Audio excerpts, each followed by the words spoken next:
Hola, ¿qué tal? ¿Cómo les va? Bienvenidos. ¿Cómo andan? Somos Salud en todas las políticas, como siempre, muy atentos y muy pendientes de cuestiones que son fundamentales para este concepto que trabajamos durante todo este tiempo, que lo venimos haciendo a lo largo de los últimos años, ¿no? Cómo la salud atraviesa todas las políticas y todo lo cotidiano en el desarrollo de una sociedad.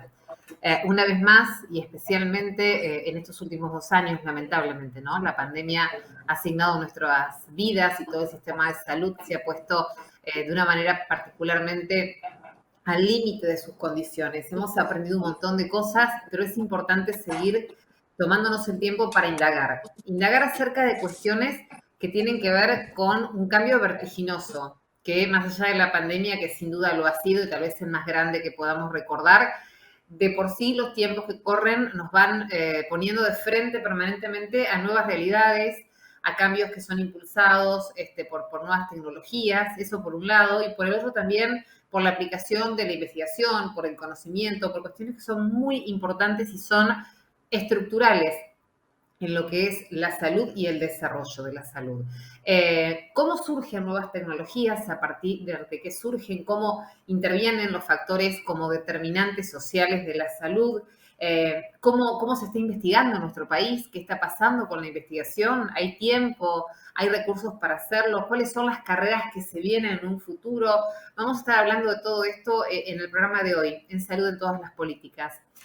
Y hablando de desarrollos y de evolución, entre las cosas que nos ha dejado la pandemia, lamentablemente, a la gran mayoría de las personas, fue una afectación a la hora de poder descansar, de poder dormir. Hay quienes ya tenían esto, por supuesto, desde antes, hay quienes padecen esta condición de manera permanente o en algunos casos por alguna cuestión circunstancial. Entonces queríamos compartir con ustedes un desarrollo tecnológico vinculado a la salud de especialistas de CONICET a cargo de María Juliana Leone, así es el nombre correcto, que es investigadora del CONICET, que es directora de este proyecto, que nos cuenta de qué se trata. Te presentamos lo que es una aplicación que va de acuerdo a los ritmos circadianos y de ahí surge Mi Reloj Interno. Mira, lo compartimos.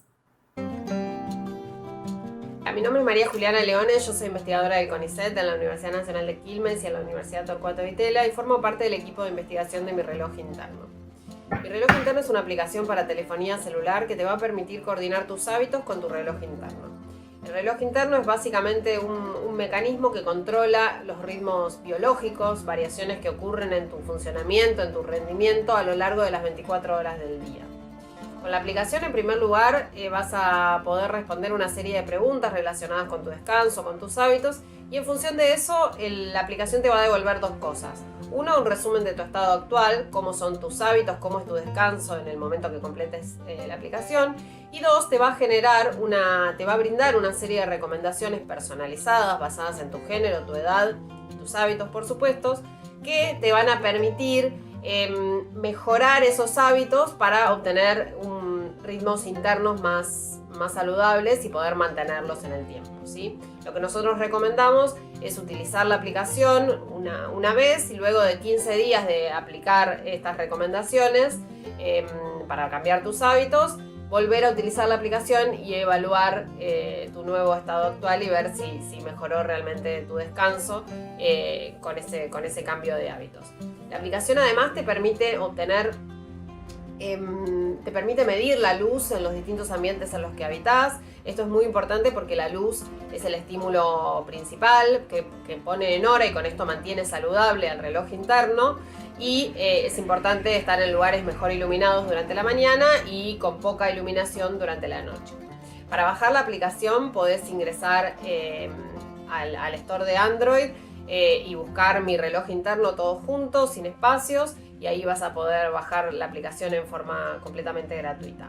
Creemos que esta aplicación es muy interesante porque está basada en datos locales, no solo basada en evidencia que recolectamos el año pasado en el contexto de la pandemia, sino que son datos evidencia local, ¿sí? Y esto es muy importante porque este reloj interno, estos mecanismos que están detrás asociados a los hábitos, cambian o se modulan en respuesta a las distintas costumbres de distintos lugares del mundo, y por eso es importante que esté basado en datos locales. Y además acerca la ciencia a la sociedad de una manera muy directa, ¿no? En respuesta a datos locales Generamos este motor de esta aplicación que luego devuelve a la sociedad estas recomendaciones utilizando una aplicación para poder mejorar y mantener saludables los ritmos internos.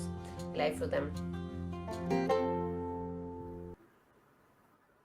Bueno, felicitaciones a todo el equipo que ha desarrollado mi reloj interno, realmente súper importante. Y esto tiene que ver con lo que estábamos planteando un poco como los temas, entre otros, de desarrollo del programa de hoy, ¿no? Todo lo que tiene que ver con las tecnologías y la tendencia en salud, la investigación y el conocimiento aplicado al desarrollo de nuevas tecnologías. Algo que es fundamental en la ciencia y que año tras año o minuto tras minuto a veces, ¿no? Se va actualizando y nos va poniendo ante nuevas realidades. Para conversar sobre este tema está el doctor Gustavo Zeplever, que es director de docencia e investigación de FLENI. Doctor, ¿cómo le va? Bienvenido. Gracias por conversar con nosotros. Hola, ¿qué tal? ¿Cómo están ustedes? Muchas gracias por la invitación. A usted, doctor. Bueno, en este marco, ustedes son referencia permanente en la Argentina respecto de lo que es investigación y desarrollo tecnológico, docencia también fundamentalmente, que son áreas fundamentales y esenciales para la evolución de la salud, para la formación de los profesionales dentro de lo que son las nuevas tecnologías. Primero preguntarle qué tecnologías considera usted, mejor dicho, que se vienen próximamente en el campo de la salud. ¿Qué es lo que se avisora? ¿Cuáles son los puntos fundamentales que podemos destacar en este sentido? Mire, yo creo que la tecnología fundamental, la más importante, la que nos atraviesa a todos, la que es transversal, es la información, la informática, el manejo de los datos. Creo que todos hemos visto en tiempo real, en la pandemia, cómo se hablaba de la fase 3, del número de pacientes, de las variables estadísticas, de cómo se validaba un producto, en este caso una vacuna. El enorme desarrollo de la informática en todo el mundo ha hecho que necesitemos la informática para entender los datos que genera la informática. Esto puede parecer una verdad de perogrullo, pero hoy necesitamos entender la enorme cantidad de datos, lo que se conoce globalmente como Big Data, que se producen cotidianamente referidos a la salud. Y también a muchas otras cosas, pero estamos hablando de la ciencia y de la salud. Entonces, todos los datos que hoy, por ejemplo, acabamos de ver esta aplicación que nos va a decir cómo dormimos o cómo descansamos. Nuestros teléfonos celulares, nuestros relojes, todo el tiempo están produciendo información sobre nuestra conducta, sobre lo que hacemos, sobre algunos aspectos cuantificables como la frecuencia cardíaca, incluso la saturación de oxígeno de la sangre. En los hospitales existen las historias clínicas electrónicas donde están anotados los datos. Un paciente en terapia intensiva está conectado a aparatos y produce una enorme cantidad de datos por minuto. Yo les diría que la informática en términos generales, la digitalización, la experiencia de la salud digital es el elemento central porque está transcurriendo y va a transcurrir el desarrollo de la ciencia de la salud en el próximo tiempo. Definitivamente es el gran eje, doctor, que usted marca, ¿no? Entendemos que todo esto también está atravesado, o mejor dicho, atraviesa otras cuestiones más allá de la salud y de la tecnología en salud y la investigación en salud, que tiene que ver con factores sociales, que son sumamente importantes también para cuantificar elementos vinculados a la salud, no sé, desde la alimentación hasta el envejecimiento poblacional, digo. ¿Qué otros factores influyen? ¿Qué otras cuestiones tecnológicas se pueden destacar también a la hora de abordar lo que es la salud de todas las políticas o la salud de una población, por ejemplo? Con conductas que nos pueden llevar a alguna enfermedad. El ejemplo más clásico probablemente sea el cigarrillo, el cáncer de pulmón y las enfermedades cardiovasculares. Ahora el tema del exceso de la exposición a la luz solar, y hay muchas de esas. Entonces, tenemos que entender de alguna manera que el paciente debe ser un socio de la empresa de la salud. Y cambiar una conducta no es fácil, es complejo. Conductas alimentarias, el sedentarismo, por ejemplo, es un tema complicado y que necesita que la interacción entre el médico y el paciente sea diferente, sea distinta. No nos basta a nosotros a decir esto está mal, haga esto otro. No es tan fácil. Ojalá fuera tan fácil a decirle a alguien deje de fumar y mañana, bueno, entonces dejo de fumar o cambio mi alimentación o empiezo a hacer ejercicio. Tenemos que entender que la relación médico-paciente en esta época debe ser diferente y tenemos que poder ayudar al paciente a adoptar conductas saludables y evitar aquellas conductas tóxicas que pueden ir desde adicciones severas a drogas pesadas hasta cosas de otro tipo como puede ser la alimentación. Pero esto es un nuevo episodio dentro de la relación médico-paciente en términos de su magnitud. Usted mencionaba el Bien. envejecimiento. Y el envejecimiento probablemente sea el fenómeno más intenso que está viviendo la sociedad occidental. Hay una cosa que es que la ciencia, la medicina y algunas otras cosas le regalaron a la humanidad una vida. O sea, a principios del siglo XX vivíamos, la edad promedio era 40 y pico y ahora más o menos es de 80 y pico. Entonces tenemos una vida más, aunque nuestra sociedad en muchas cosas, sistemas previsionales, todavía piensa en el principio del siglo XX. Entonces el envejecimiento es una fuerza poderosísima porque esa población tiene necesidades sanitarias, pero también culturales, políticas, de todo tipo, y tenemos que pensarla bien, porque en la sociedad, vivimos en una sociedad gerontológica por primera vez en la historia de la humanidad. Es cierto, es un cambio sustancial. Doctor, usted hablaba, bueno, de patologías crónicas, de enfermedades crónicas, hizo mención al consumo del tabaco como uno de los grandes temas, ¿no? Que no es tan fácil de revertir como otras enfermedades con las cuales a veces se convive mucho tiempo.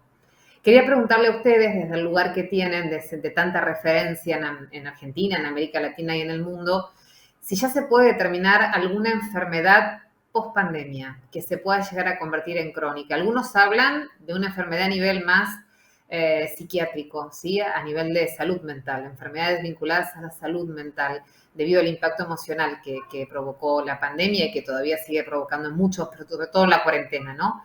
¿Ustedes hay algo que tengan ya predeterminado, aunque sabemos que para la investigación los tiempos todavía son muy cortos, ¿no? Para establecer un nuevo paradigma.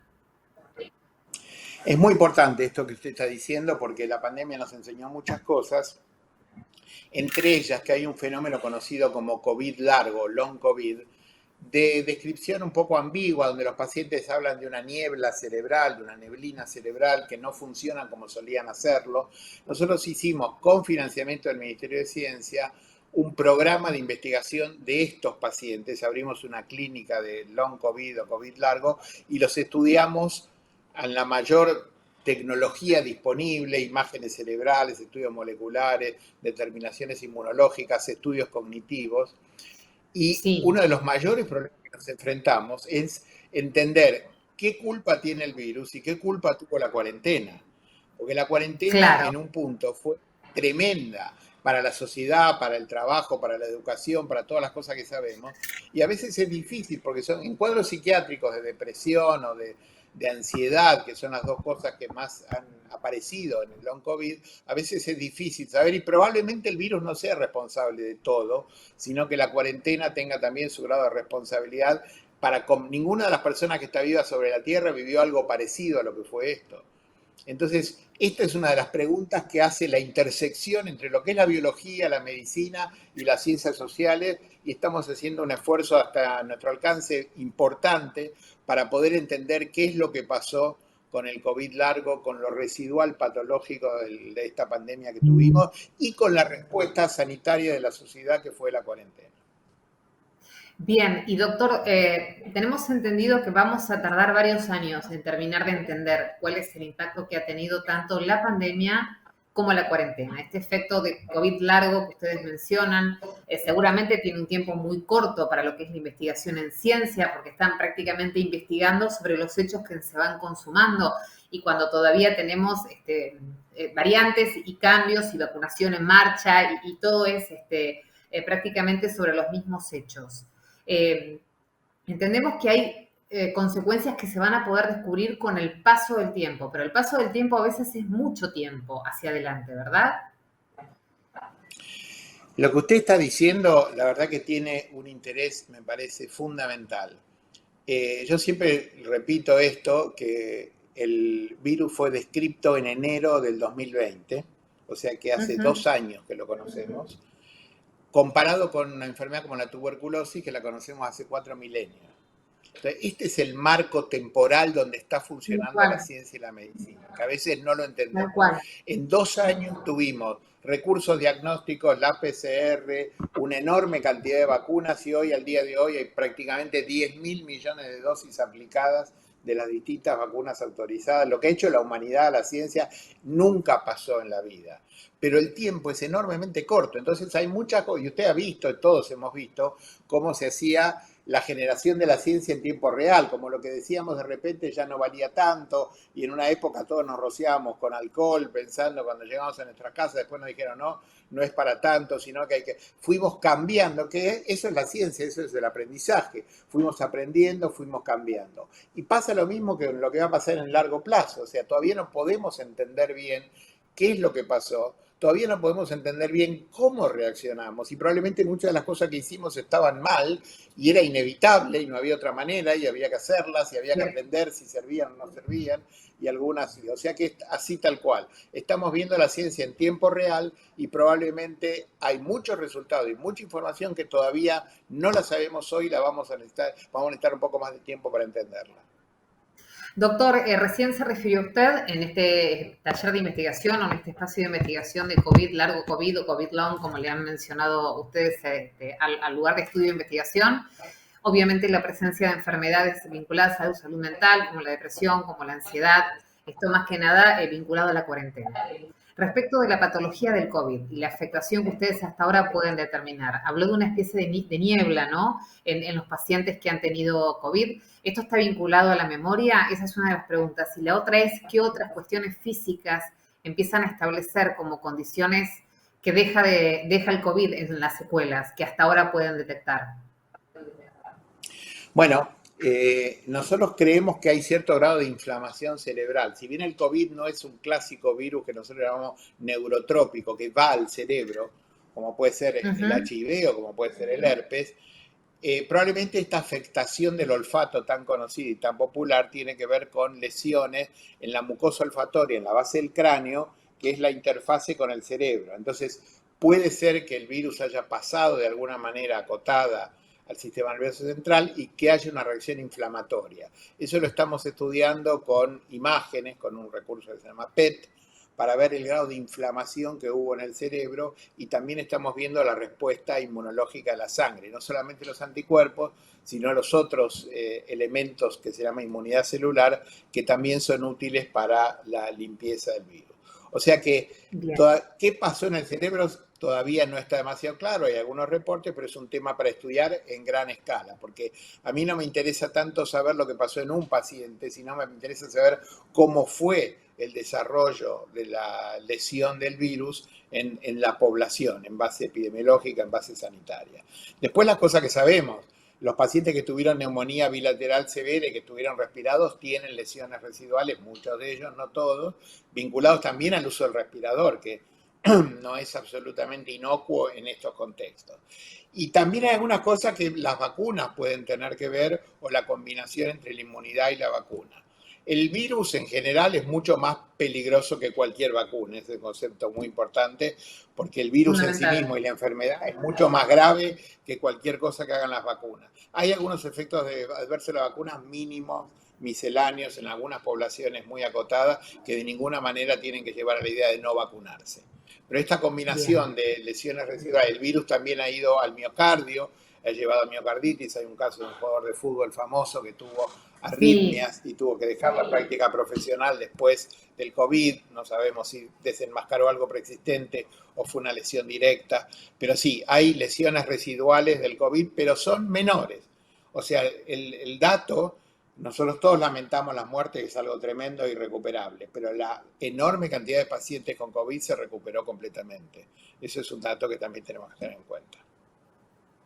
Doctor, para la salud, para los estudiantes de medicina, para los médicos, para los investigadores en salud, la pandemia entiendo que ha modificado muchísimo la perspectiva de todo, pero también siguen sucediendo otras cosas más allá del COVID y enfermedades que son fundamentales continuar en la investigación. Más allá de esto, ¿hacia dónde se están orientando en el trabajo de investigación en este momento desde FLENI?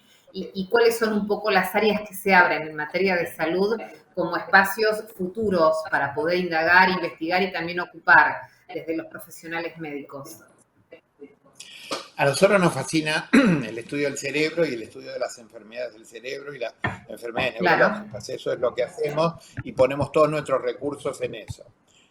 Colaboramos con el CONICET, tenemos un instituto FLEN y CONICET. Entonces yo le diría que un gran área es la biología molecular, la secuenciación, la tecnología del ADN y del ARN.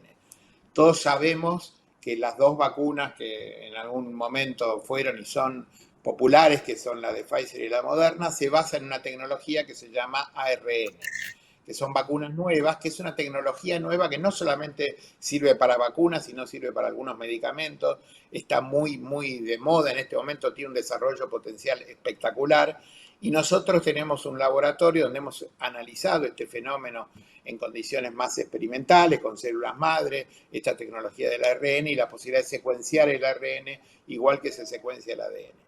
Entonces, nosotros tenemos un laboratorio básico que estudia aspectos básicos de las enfermedades y trata de modelizar en base en células madres, tener modelos in vitro de la enfermedad de Alzheimer o de la enfermedad de Parkinson.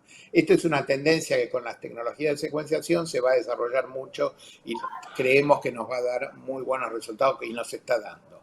El otro punto fundamental son las imágenes. Esta combinatoria entre la computadora y las imágenes, la resonancia magnética, hoy permite tener imágenes en tiempo real de lo que pasa dentro del cerebro y eso es una cosa espectacular, es un avance impresionante. Son tecnologías no invasivas, digamos, una foto del cerebro que permite saber muy bien. Dividió la medicina en antes y después de la tomografía y demás. O sea que yo le diría que esas son las tendencias. Y las enfermedades que nos interesan, muchas vinculadas al envejecimiento, la enfermedad de Alzheimer, la enfermedad de Parkinson, la esclerosis múltiple, la esclerosis lateral amiotrófica, la patología vascular, o sea, el accidente cerebrovascular, que es una de las causas de muerte más importantes y que además tiene causa de discapacidad. Hoy hay posibilidades de tratamiento buenas en el corto plazo en los accidentes cerebrovasculares y está cambiando un poco la historia de estas enfermedades neurológicas. Hace 20 años eran algo medio tabú, tremendo. Hoy hay muchas enfermedades que se pueden tratar y tratar exitosamente y con muy buen resultado. Y le cuento Pero una para que muy eso... cortita. Sí, cómo no, por favor. Sí, Sí, sí, lo escucho, le cuento doctor. una muy cortita. Estamos en un protocolo que se llama Sí. FINGERS, que es un protocolo para la enfermedad de Alzheimer, que es un protocolo hecho por los escandinavos, pero hoy que esto se hace en todo el mundo, y lo que hace es no usar ningún medicamento. Pacientes en riesgo, no pacientes con demencia, sino pacientes en riesgo, ejercicio aeróbico, ejercicio anaeróbico, rehabilitación cognitiva, control de los factores de riesgo cardiovasculares, diabetes, hipertensión, el colesterol y todo en su conjunto. Es una intervención que se llama multidominio, tiene mucho mejor resultado preventivo que cualquiera de las medicaciones que conocemos. O sea que de O nuevo sea, son, volvemos un poco a lo del principio. claro, son Conducta aplicables, a y ver relación médico-paciente. si comprendí bien lo que nos dice, doctor, son aplicables estas técnicas o estas prácticas en pacientes que potencialmente tienen tendencia a desarrollar la enfermedad, ¿verdad? Entonces, en vez de a lo Claro, mejor recibir medicación preventiva, claro, se trabaja con ellos pacientes sobre que estas con técnicas. uno hace un score. Con ese score ve que Ujú. tiene riesgo de desarrollar y ya lo sabe, entonces lo pone en un programa intensivo de ejercicio, aeróbico, anaeróbico, demás, con todo lo que le explicaba, y eso les va muy bien, previene o retrasa mucho la Retrás, aparición de la demencia, lo cual es enormemente importante desde el punto de vista personal, familiar, social y sanitario. sin dudas. Doctor, que es fundamental que sigan investigando, que haya un área de la salud, así como necesitamos esa primera trinchera, como decimos, de nuestros médicos que hace 2 años no pueden bajar la guardia recibiendo pacientes con COVID y tratando de sacarlos adelante, ¿no? Lo más grave entendemos ha pasado y ojalá así sea. Después, todo un trabajo de los médicos como usted, que son investigadores, que son docentes, que aplican nuevas tecnologías y que permanentemente desafían el límite para desarrollar un poco más. Es tan grandioso lo que surge en cada gran desarrollo o cada pequeño gran desarrollo que ustedes generan, que hace que cambie la vida de una persona y finalmente de la humanidad entera. Así que gracias por la tarea que desarrollan y siempre es sumamente para nosotros importante aprender cuando los escuchamos, ¿no? Porque son cosas ajenas a nuestro día a día. Yo le agradezco los comentarios y le quiero decir que nosotros tratamos de investigar en la trinchera, como usted decía. O sea, lo que nosotros tratamos de hacer es entender lo que pasa con la enfermedad en el tiempo real, en lo que está ocurriendo en nuestros pacientes y con nuestros médicos, con nuestros profesionales. Entendemos que la generación de conocimiento es una necesidad y un requisito ético, porque es la manera de entender lo que uno hace, de entenderlo mejor y hacer que su práctica se vuelva más eficaz, más eficiente, menos dolorosa, con menos impactos de efectos adversos. Eso yo creo que es la obligación, la generación de la investigación médica, la generación de conocimiento. Lo vimos en la pandemia en tiempo real, pero es así antes, durante y después de la pandemia. Doctor, le agradecemos mucho su tiempo. Sí, gracias por conversar con nosotros y seguramente lo haremos nuevamente a lo largo de este año. Gracias. Con todo gusto. Muchas gracias a usted. A ustedes. Era el doctor Gustavo Zeplever, que es el director de docencia e investigación de FLENI. Un placer siempre conversar con ellos y entender lo grandioso que hacen en cada tarea y en cada desarrollo. Somos Salud en Todas las Políticas. Nos encontramos nuevamente la próxima semana. Gracias por acompañarnos. Placer enorme. Chao.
Andar, obra social de viajantes vendedores de la República Argentina. Planes de salud para empleados en relación de dependencia, monotributistas y particulares. Solicita un asesor comercial al 0810-345-0184.